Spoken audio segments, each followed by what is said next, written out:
Hello and welcome back to Practical Knife Reviews. We're going to try out a different format today for the video reviews. Let us know whether or not you like the actual tests being first, and then we'll do the measurements and specifications and pricing and all of that stuff at the end of the video.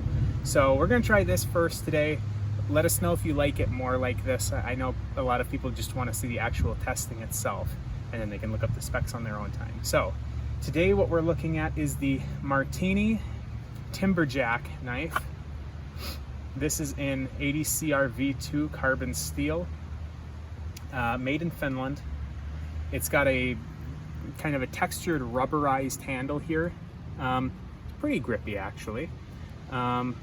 This one, as you can see, has been patinaed, but I do have a new one as well for comparison's sake. It's got a little bit of wax on the blade to keep it from rusting, but you can see it's got this unfinished top section here, and then it's got a high polished bevel. It's a Scandi grind, same as the other Marttiini knife that we've reviewed previously, as well as the Mora. That's a very typical grind for Scandinavian knives, hence Scandi grind. And as I said, this is made in Finland. The Timberjack came out a few years ago to replace the Marttiini M571, which I have here. This has been discontinued for several years now, at least 6 or 7 years at least this has been discontinued. But this was a kind of a fan favorite, even though it's small. It's got an ugly red hard plastic handle, but it was cheap. I got this one for like $8 second hand. Somebody had convexed the edge, which kind of frustrated me, but we'll do a review on this knife some other time. But for now, let's focus on the Marttiini Timberjack. So this came out to replace the M571, and it's better in most regards, I must say. The handle is more, the material itself is more comfortable, rubberized. It's got a finger guard, which I'm not a huge fan of. Most Scandi knives don't have them, and I'm not, for a bushcraft style knife, I'm not the biggest fan of them. There's a wasp right here, and now there is not. There's your first test. It is now in 3 pieces, so that's fun. That was unplanned, just so you know. But yeah, you can see here, this is textured rubber, Marttiini, Finland, J Marttiini, that stands for Jane Marttiini, 80 CRV carbon steel. The finger guard is a little bit harder plastic. And this is a stick tang, same as the other Marttiini knife, as well as the Mora knife that we've reviewed, which means that the tang is just a narrow, you can either call it a stick or a rat tail that goes down towards the bottom here, but it's all internal to the handle. And yeah, this is one of Marttiini's, I think it's their cheapest knife that they have right now. You can get it on Lamnia, which is a Finnish website, for about $12 or so. Which is an absolute steal for a knife made in Finland, carbon steel. But yeah, well, let's go over a few of the positives and negatives first. Positives: Scandi grind, came super sharp. 80 CRV2 steel is roughly equivalent to like 1084 carbon steel, but it's tougher, and I believe has better edge retention as well. So kind of similar to 1084, but better in both toughness and in edge retention. This grippy material is somewhat nice, but there were a few downsides, and let's get into that now. So the downside number one, as I said, this is a cheap knife, so it's not finished the best. Haha, finish, ha. Anyway, you can see here there was some sanding that was done. There's this seam here where the guard was molded. Let's see if we can get close there. So you can kind of see where that was molded, and there was a seam. Well, on the underside of the finger guard, it was quite proud. And so if you were really gripping it tight, it would dig into your finger, and it was pretty uncomfortable. So I had to just sand it off. Let's see if it's on the new one, or if I took that one off already. No, you can see, I think the other one was a little bit worse than this, but you can see the seam under here. This one's not super proud, but I mean, you can feel it if you grip it tightly, especially because this finger guard being slanted downwards, it holds your finger tightly. The other thing to notice, obviously a negative, what do you notice different between these two sheaths? Maybe because this one, the new one, has a belt loop and this one does not. So I actually like the idea of this belt loop, where it's like a cross between a dangler and a more traditional American style sheath. It's more or less a hybrid, but the problem is this plastic, which is, you know, somewhat flexible, but still hard plastic. After you wear it for a while, and I've carried this knife quite a bit, with the flexing that happens, it kind of rips right along where the belt dangler part connects to the main body of the sheath. And after some time, it just rips basically right off. And so what I did with this one is just drilled a hole through it and fed some bank line through it and used this as a dangler, which I like dangler sheaths personally. So, Mom, what do you think of this knife before we do some light testing with it? I'm a fan of Marttiini's fishing knives with the wood handles as opposed to this. The aesthetics on it are not great. However, I think the functionality of the rubber grip is probably good. Yeah, I just prefer the wood fishing handle looking Marttiinis. Right, and the last Marttiini that we reviewed was the Arctic Circle knife, which had a traditional birch handle. And then the next Marttiini we do, it probably won't be this one next. The next one we do will probably be the Lynx knife, or a vintage Marttiini, which also has a wood handle. But for these cheap Marttiini knives, they use these, kind of like injection molded rubbery plastic. But let's see how it performs. So first up, let's see, is it sharp? You got it on there? Yep. And it is sharp. It got hung up a little bit there, but I think that was more me than the knife itself. So yes, very sharp. These Scandi grinds are exceptionally easy to sharpen because I've explained on the previous Marttiini video, I believe, what a Scandi grind is, but basically it's just one bevel that's a flat grind from partway down the body of the blade. And so all you have to do to resharpen it is just lay that bevel flat on a stone and you've got the angle right. That's it. You can also strop it just like that. Angle's right. Okay, so let's see how it does on cardboard now.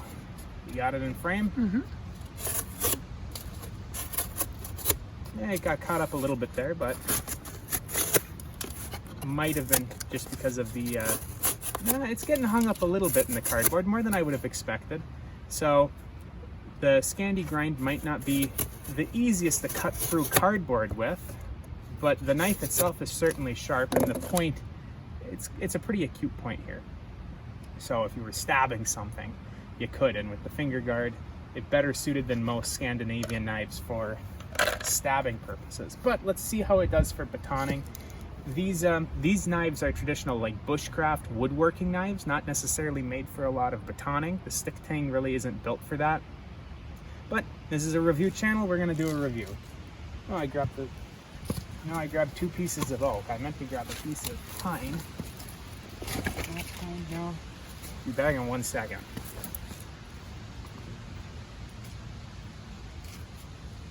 Keep them entertained, Mom. Oh, I'm entertaining. That means I'll focus. Wow, look at that knife. Isn't that a great knife? Like I said, aesthetics-wise, I'm not fond of plasticky handles, but functionality looks pretty good. Okay, this is pine. This is a little bit waterlogged. We've had a lot of rain recently, but pine is a softwood. So let's see how the Marttiini Timberjack batons through it. Yeah, you can see the water oozing out of that. But even with that, you can see there's a bend in the grain here, which typically makes it harder to baton through. It wasn't that bad for batoning, even though, again, this style of knife is definitely not made for batoning. If only you could see the top, you'd see the water oozing right out. So, yeah, the bend makes it a little bit more difficult. And we're kind of like wedging the wood apart because of that Scandi grind. It's not particularly thin right behind the edge, but it can baton quite fine through pine. Now let's move on to red oak. Red oak, as I say every time, is the hardest wood that we have in our forest here, so this is the real test for how batoning is going to go.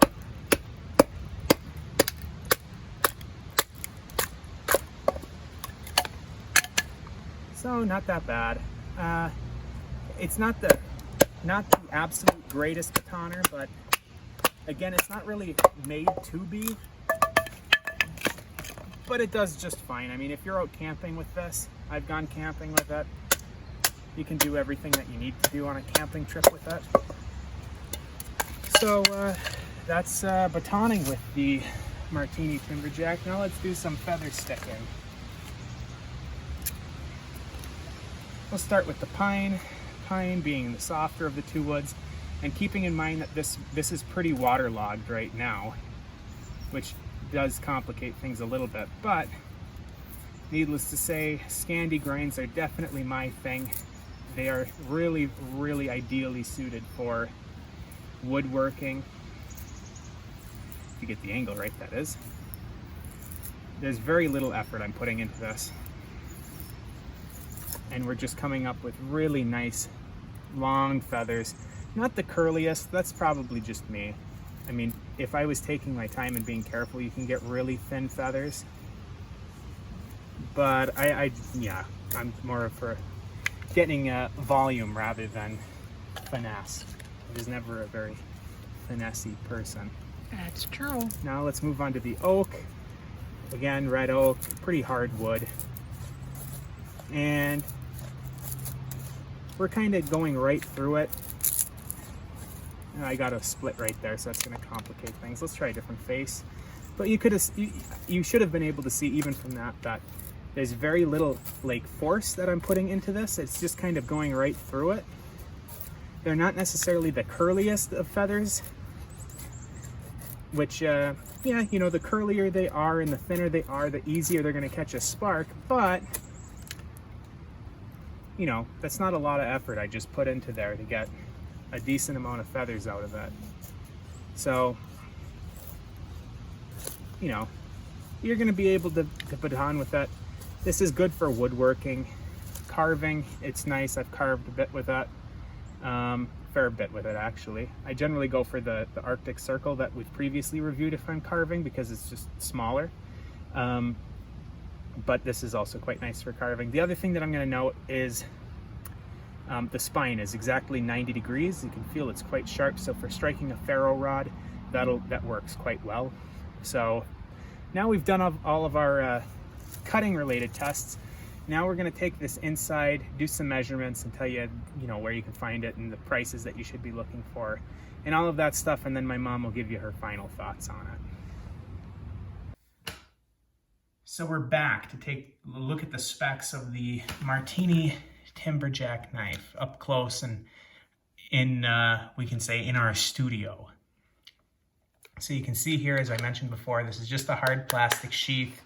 This is the one where the belt dangler broke off after a fair amount of use, but, you know, not that much. Here we've got the blade, 80 CRV2. Whole thing's made in Finland. You can see, if I can get this on the camera, how sharp the spine is. That is an absolute 90-degree spine. You definitely could strike a fire steel on it. In fact, I have. Rubberized handle, as we've previously stated. You can see it has J. Marttiini, Finland, embossed on the handle. Now let's take some measurements and then we'll get my mom's overall thoughts on it. We'll take the weight first, just for the sake of doing so. And let's turn it on. Okay, so the knife alone is 93 grams, which is 3.3 ounces. If we add the sheath onto it, keeping in mind that on this specific one, the dangler is broken off and I have a little piece of bank line there instead, 4.5 ounces, which is 128 grams. So you can see this is a really lightweight knife. Not as lightweight as some other Scandi knives of this size are, because this rubbery plastic is a little bit more dense, but yeah, I mean, it's comfortable once you do a little bit of light care to it, like getting rid of that seam that was under here. And a very functional blade, one I've used a lot, and one that I like.